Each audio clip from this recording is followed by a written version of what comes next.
Welcome back, everyone, to Open Line. Glad you're with us. We're talking about a new documentary, Unseen, How We're Failing Parent Caregivers, talking about caring for a disabled child. There's so many people, millions of people all across the country that are faced with this. And what are the services that are there for them? And what impact does this have on them? That's kind of the essence of what we're talking about. We have with us the filmmakers, Amanda Dyer and Tom Dyer, of this documentary, which is very powerful and really just gives us a chance to talk about this issue. I'm going to go back to the phones. Let's go to Wilma. Wilma, who is on the line. Hello? Hello, Wilma. Hey, y'all. Hey, I've got some questions for your guest, Mr. Hall, but first I want to make a comment. You know, y'all earlier were talking about when people with disabled children are in public to have a little bit more compassion and be a little bit more genuine. I've got a suggestion. Metro Nashville Public Library, when somebody brings in an autistic child that's probably a teenager going through some issues, because just because you're autistic doesn't mean your hormones aren't going to change. Instead of calling security to have, you know, that person removed because they're getting a little bit too quote-unquote loud for everybody else, how about allowing that caregiver and that child or adult to go into the teenage audio lab section or one of the teenager empty rooms there and allowing them to use the computers and have a day out or some time out and access in those rooms? Because I don't think somebody that's, you know, got a caregiver with them that's, you know, a little disabled like that is going to be a harm. You know, so I think we ought to use our public library facilities a little bit better that way. It took us years to figure out how to help the homeless on hot and cold days with the public libraries instead of throwing them out. So I think that same thing should apply here in Metro Nashville, and they need to really look into that to make these people feel like they're part of our community, because they are. My other question is, you were talking about respite care and not being able to find a caregiver. You know, I've done a couple of respite care shifts, 12-hour shifts for people, and it's just even hard setting there. My question is, respite care, are they paying the caregivers? And if they are, the state legislature froze and gave these flat packages to people with disabled children here a few years ago. They changed the law. And with the looking at rent going up and everything going up, it does not allow for something like that being adjusted out. I'm sure these places that offer this care get this grant.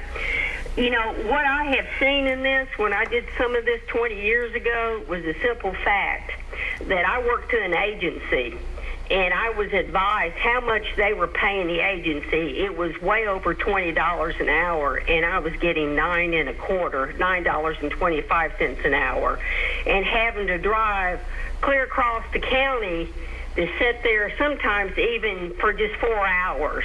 And it really wasn't worth it. So I think they should eliminate some of the middle people involved in this and ask the people who do the help, the caregivers that they pay for to come in, what would they suggest would help in improving this, because there is a need. And one other thing, there are a lot of people that have no idea that they have somebody living down the street from them with a severely disabled child like that that's probably been living down there for decades. And that's how much we've turned our eye to this. And thank you for listening. Well, Wilma, thank you for calling in. Wilma said several things. Okay, pay for caregivers. You know, what ideas are you hearing? How do we address that? It's clearly too low. She talked about in the library. It sounds like she's heard something like that, where there's a bit of a disruption, and she's saying let them work it out as opposed to calling security. Mm-hmm. And there was a powerful moment in the film where the mom goes to a park and she's worried that people aren't going to understand, and they're going to call, did she say the police? Mm-hmm. Yeah. How horrible is that? Yeah. Mm-hmm. Yeah, I mean, and Jess has multiple stories that she could tell about times where that has happened, and the response, her family's response to that has been, I mean, she says it in the film, that they just stay home. Yeah. And so it increases the amount of isolation that they experience because they're nervous about going out in public, and they're nervous about, like, well, if something happens, and if Luke is unhappy that day, and other people, you know, are quick to judge what's going on and maybe make a mistake, it just causes so much more stress on that family. And so yeah, it's a very common thing, I think, for a lot of families that they deal with. Yeah, and I think the one goal we have for the film is to create more compassion for families, realizing that you may not know everything that's going on behind you. That's the unseen part of it. You may see something happening in public that doesn't seem right to you, but you may not know all the details. So before you start judging or making a rash decision or something like that, maybe take a step back and think about, there could be some factors here that I don't understand, and just have a little bit more compassion and empathy for your fellow people in the community. Less judging, that's for sure. And then the pay issue. What about the pay? Pay for caregivers. Do you have any ideas? I mean, Can we solve this already? It's clearly low. Wilma's talking about she got $9. They paid $20 to the agency. I don't know. Do you have ideas about pay for caregivers? I mean, yeah, and I think the thing we just keep hearing in people in states all over the country is just that what we pay caregivers is often not enough to justify the challenges of the job. It's like, well, I could, make a few bucks doing this, or I could go work almost anywhere else and make the same or better wage for a much easier job. So obviously there's an imbalance there. I just talked to someone recently about some organizations like Tennessee Respite Coalition, that they give vouchers that you can use to pay any caregiver that you want. So it could be a friend or relative, it could be someone you hire. You negotiate the pay with them directly, so you know it's going to be adequate for what they need. So putting more control in the parents' hands, I think, is generally well received by the caregivers. I want to put up another picture from the movie, talking again, because we can't show clips, but we're showing pictures. All right, what's kind of going on here? Yeah, so this is a scene from the film where Jess kind of recounts an experience that she had trying to find a camp, a day camp, or even an overnight camp for her son Lucas, and just the difficulty that she had, where she just called camp after camp or resource after resource, and there was just always something, including with disabled people. There was just always something that prevented her son from being able to qualify for these camps.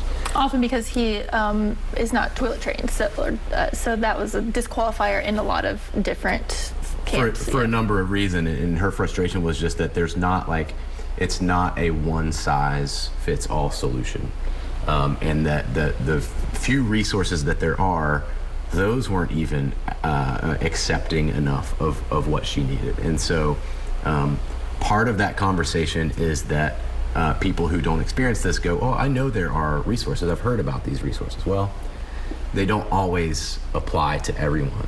And I think that what I have learned doing all this is that number of people that you assume is very small is not as small as maybe we thought it was. Yeah, and often the more severely disabled you are, the fewer resources are available. So it's exactly the people and families that need the most support who have the fewest options. So that was kind of eye-opening for us to learn about as well.